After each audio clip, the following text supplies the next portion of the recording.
মুসারে আল্লাহরে জিগাইবানি, আমি গরিব মানুষ, আমি ভালো কিছু কিনতে পারি না, ছেলে মেয়েকে ভালো কিছু খাওয়াইতে পারি না, ভাঙ্গা ঘর, এত গরিব, ভালো করে ঘর বানাইতে পারি না।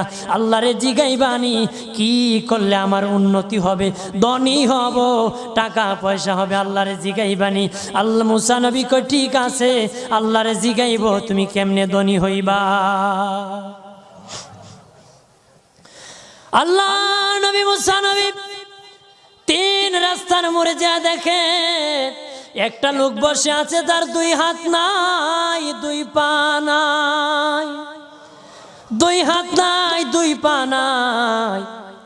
ওই লোক ডাক দিয়া কয়, মুসা রে, জীবনে কোনোদিন নিজে হাঁটতে পারি নাই, নিজ হাতে খেতে পারি নাই, কেউ খাওয়াইলে খাই, নতুবা উপবাস থাকি, বৃষ্টি আসলে ভিজি, সেখানে আমি আবার